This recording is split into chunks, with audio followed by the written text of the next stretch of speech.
Hello and welcome to this special telecast. The gloves are off in yet another boardroom battle, and this is turning out to be a sensational one at one of India's most iconic tech companies, Infosys, with a founder-promoter group now seeking for a massive overhaul of the board, led by N.R. Narayan Murthy. They've raised issues of corporate governance, but how serious are these issues that have been raised by the founder-promoters, or is it just a case of overreach by the founder promoters? To discuss that and more, we're joined by a very special panel on the special telecast in ET Now. Mohandas Pai, who is a former director, HR and CFO at Infosys. V. Balakrishnan, former CFO as well of Infosys. And we've got two neutral independent experts. Gurcharan, corporate commentators on the boards of several companies, former CEO of P&G India, and Anil Singhvi, Chairman at ICAN Investment Advisors. Thank you so much, gentlemen, for talking to ET Now. Mr. Pai, I'm going to start off with you. What do you make of these strong comments that have come in from Mr. N.R. Narayan Murthy,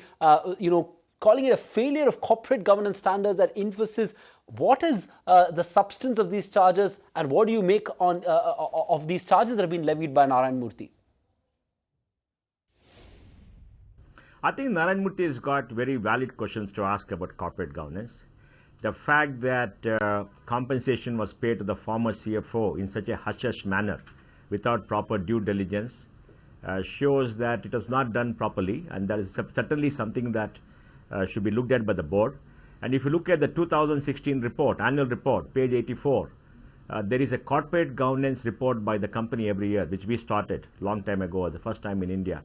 In that, neither the nomination committee of the board, nomination remuneration committee of the board, nor the audit committee speaks about the CFO going or the compensation paid to him. Now, under corporate governance norms, the CFO reports to the audit committee. The audit committee chair has a hold on the CFO and has a private audience of the CFO always, because the CFO should protect the financial integrity of the enterprise. It's very important that there is independence, and the CFO should not be under the thumb of anybody, because he should be independent. He has the responsibility to run the corporation. Now, the audit committee chair should have spoken to the CFO and should have mentioned in the report. It's not there in the report. So this whole idea of how it was paid, many people approached me and said, why has it been paid? Investor approached me and said, is there something wrong? Are they paying him to keep his, keep quiet? What is wrong? I don't know. And I think that's something the company should be answered, because this is not an ordinary company. Now, I think everybody has got into the fray, the media has got into the fray, all kind of issues are being raised, people are talking everything. The best thing would be for Narayan Murthy and Seshasai to be on TV, on any of your channels, and let Murthy ask Seshasai the question, because he is the chairman of the board and he is accountable to everybody.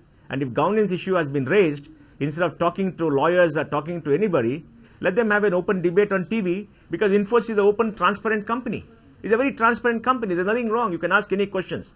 And the founders are well within the right.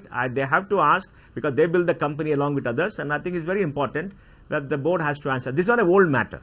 There's a matter for which I think the founders have been asking since May of 2016, when the news first came out. And the news also was not released in a proper manner. I don't think people knew that this has been paid. I don't think people knew. I don't think it's released on media. I think if the founders are raised, you must answer the question. Right, we're going to get to each of these charges made and the substance of these charges as well. But Mr. V. Balakrishnan, a lot of these issues have been reported in bits and pieces and have been addressed over the last, 6 to 12 months by the board in various forums. What has happened now to cause this sudden escalation? No, I think they had been discussing for a long time. I think the board has not addressed any of it effectively. And naturally, there is a breakdown in communication. And that is why it has come to this stage. And that is why I believe that there should be much more maturity at the board level to handle this kind of issues. Let me toss it to Gurcharan Das, then get in a neutral view. How are you looking at this ugly boardroom battle that comes just months after a really ugly one that played out at the Tata Group? Again, two storied institutions, the Tata Sons board, Tata Sons, and of course now Infosys. Is it a case of institution builders finding it difficult to let go of control? Is that how you would read this, Mr. Das? Yes, I think it is a problem of the founders finding it difficult to let go. And India Incorporated will only mature once we move from the stage of what I call familial capitalism, which would be the founders' capitalism, owners' capitalism, to managerial capitalism.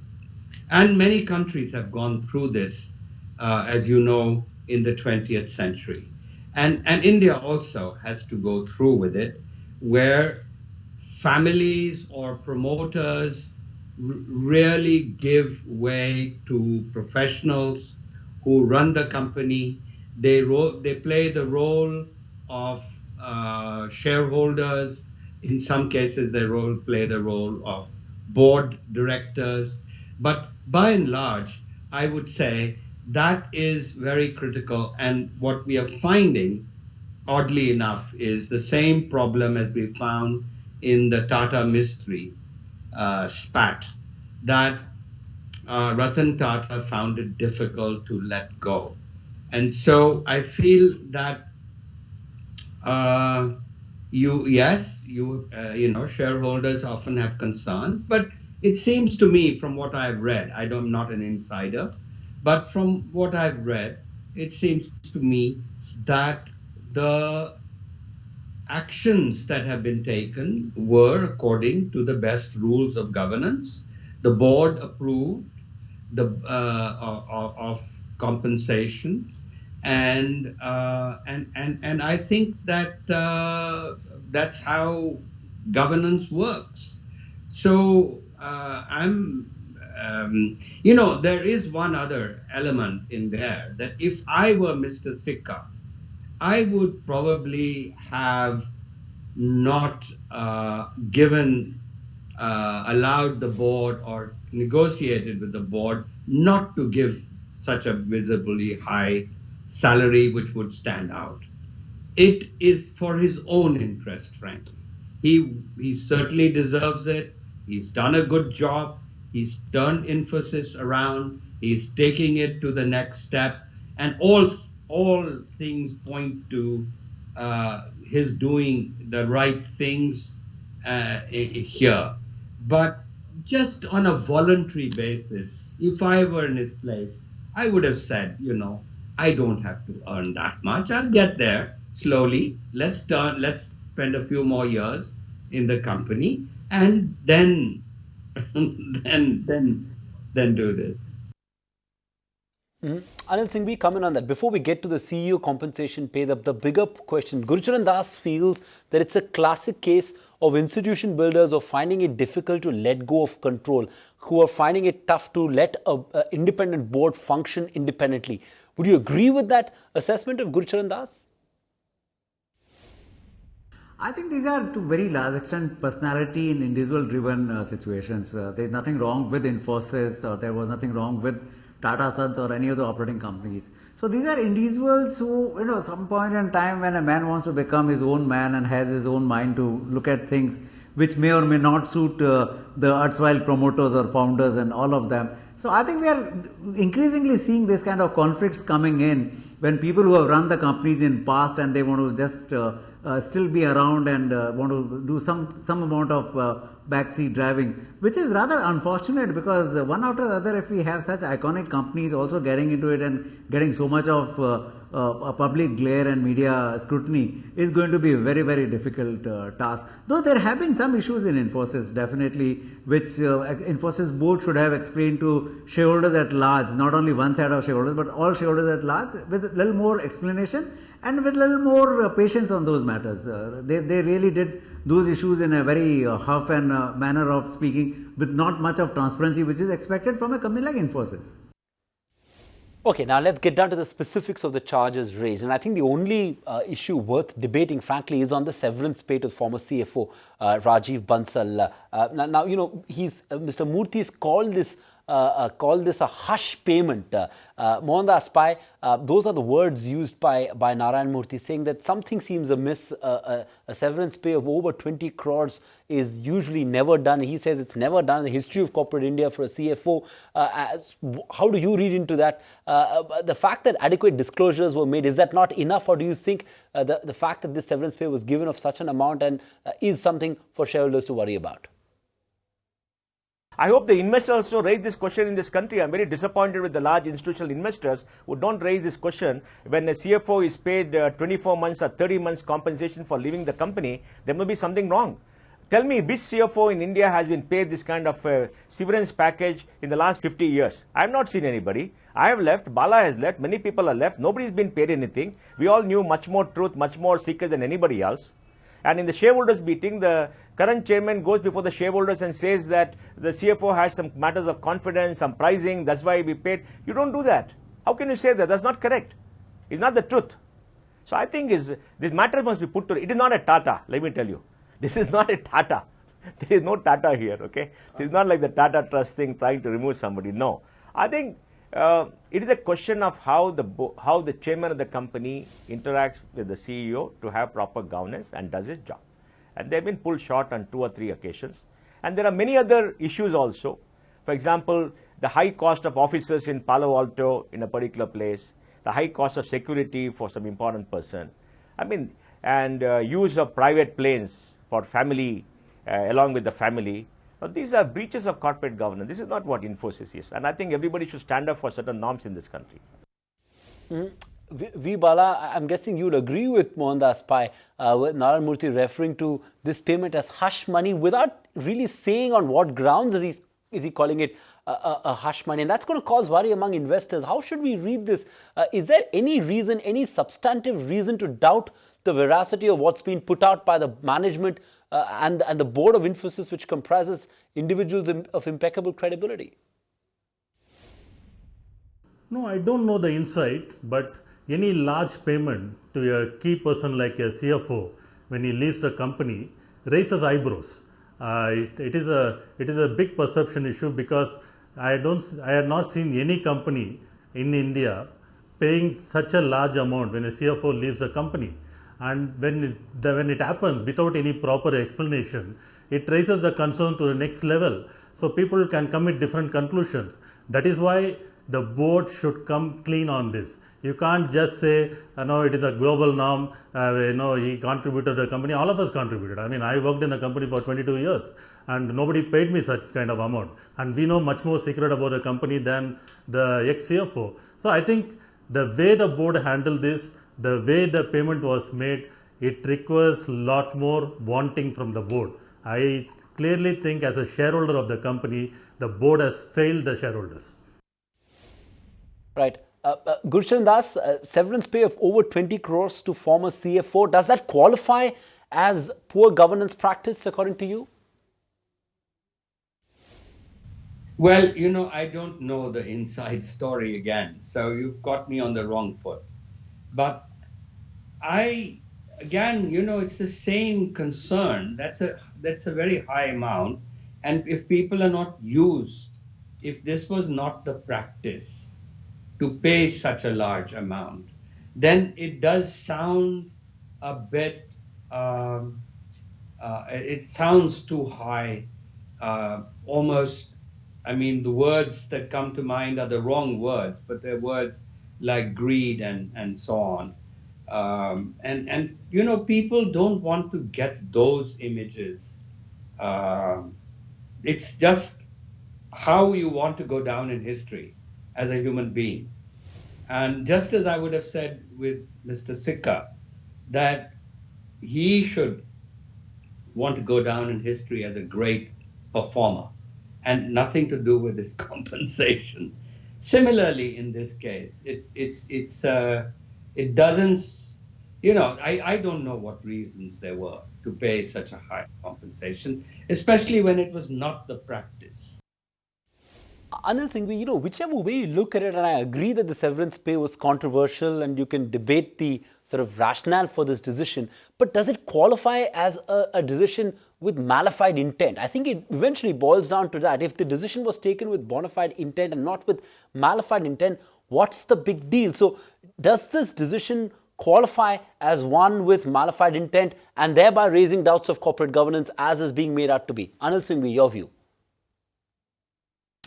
I don't think it will not qualify as a hush money. I would say that it was basically more to buy peace, because if I'm not mistaken, Rajiv Bansal was asked to leave Infosys it was not his resignation. I don't think it was his resignation. Then Infosys was stupid enough to pay such a large amount of severance pay packet on that. So it was a question of asked to leave and not to join a competition and all those kind of thing. Yeah, of course, I mean today is there in the papers as well that he joined Ola and now he's quit Ola as well. So definitely it gives you that kind of a situation that it was essentially asking a person to leave and then you make a payment.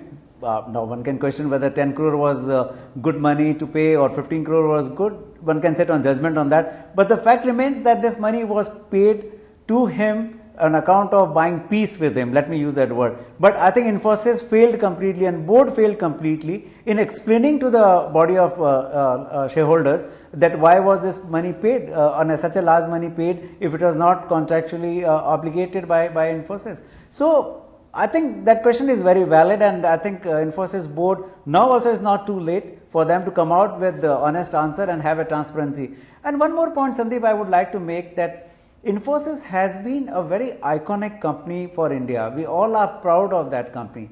In fact, when many other companies in last 10 years have raised the bar so much on account of openness, transparency, corporate governance, taking care of shareholders, disclosing every bad news, I think Infosys somewhere is lacking in terms of raising the bar further for Infosys to be the leader and to be in the same iconic situation. So I think this criticism, I would take it that board should really look at it, that is Infosys today also enjoying that coveted position in the India Inc. being the leader of the pack in terms of governance practices, and I think they have a lot of explanation to be made to founders and other shareholders on this score, and I think Infosys has to and the board has to take cognizance of this dissent rather than being critical of what is being talked about.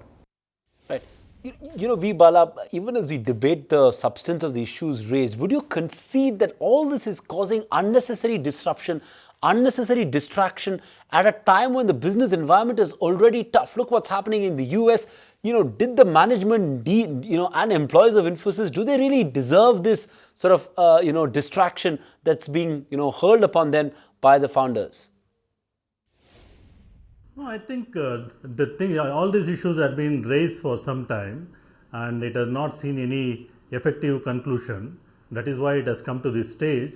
That is why I think that a lot more maturity is needed on the side of the board to dispassionately look at this issue without egos and talk to the founders and address these issues, because this is not the right time for the company to get distracted with all these issues. All right, Gurcharan Das, let's look at the big picture then. I think if you were to look at it, at the heart of this whole debate is the fact that how much of control should the promoter group have if they have minority stake, a minority promoter group? Should the board have, offer some sort of preferential treatment for promoter shareholders just because they're iconic and have built the company? Should they get some sort of preferential treatment and not be treated at par with other shareholders? Well, generally these things are done behind the scenes. Iconic promoters, etc., have informal links to the company and they can influence policy, they can influence things. They're often considered wise people who, anyway, they are often consulted. But when it comes to the issue of the board, then it's the number of votes that counts. And so it shouldn't have to come to this, just as it did not have to come to this in the Tata Mistry case. I mean, it should have been handled far better by Mr. Tata and Mr. Mistry. Similarly, I think this should not have come to this stage. It could have been handled personally by fine people. They're all very fine people. Narayan Murthy, Nandan Nilekani, they're all very, very, very people with outstanding performance behind them. And so it's a shame that it gets into the public domain in this way. But maybe this is a stage of evolution in Indian capitalism that we're talking about. Let me flip that question differently, Anil Singhvi. How much control should minority group, a minority promoter group really have on board decisions? Do they have the right to influence board appointments, to decide who should be the chairman of the nominations committee, who should be the chairman of the remuneration committee? Do they have the right to influence those decisions and right to put pressure on the board when it comes to these decisions? Well, the control per se as a definition, we have seen in one case where we had a brute majority, I don't want to name it, we all know what it is. And on the other side, we have somebody who may be having a very, very low percentage of shareholding. But I think he has a very meaningful role which he had played in making of Infosys.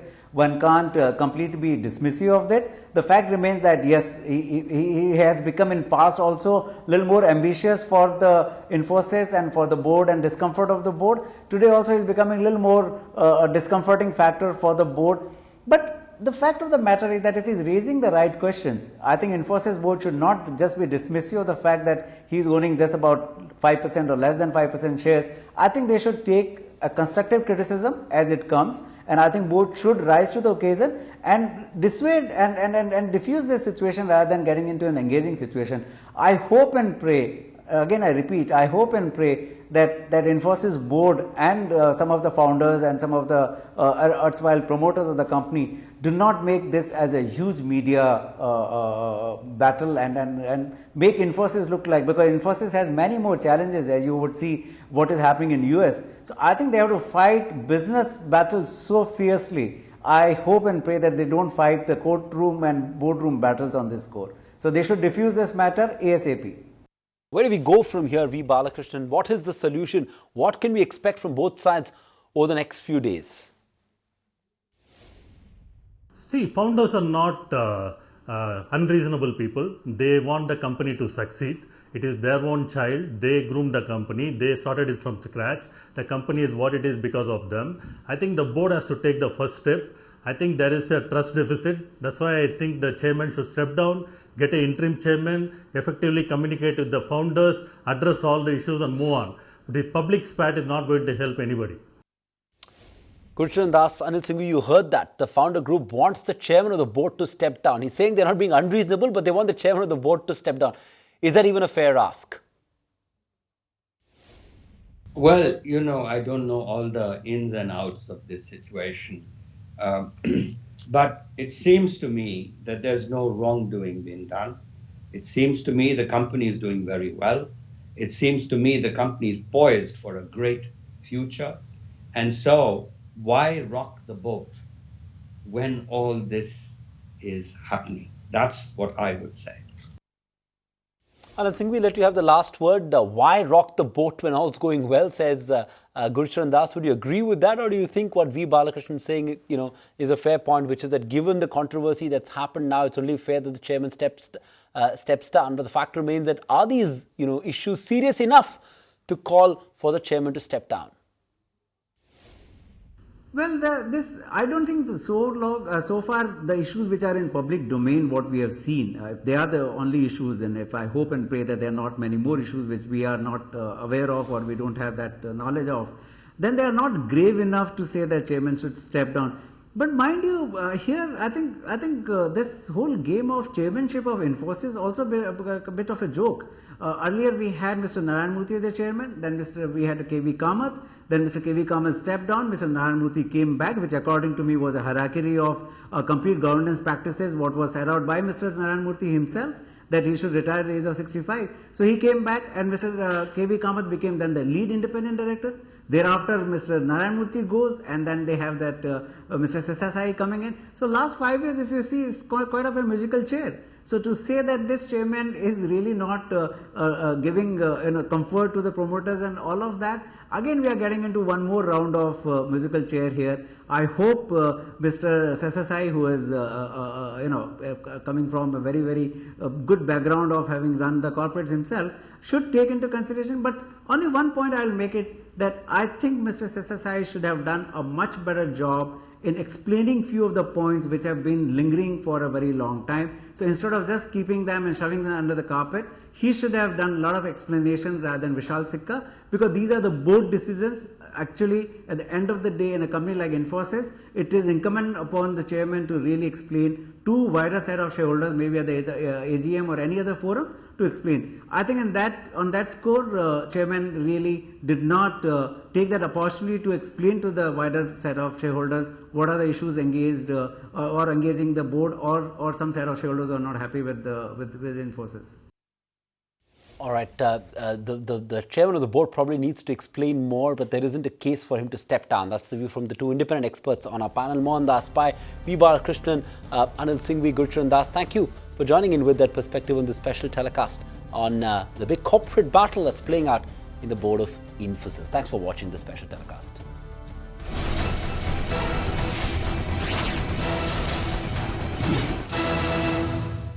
Find us on Facebook at facebook.com/etnow and don't forget to click the like button. You can also follow us on Twitter at etnowlive. To stay updated with all our programming, hit the subscribe button on our YouTube channel by logging on to youtube.com/user/etnow.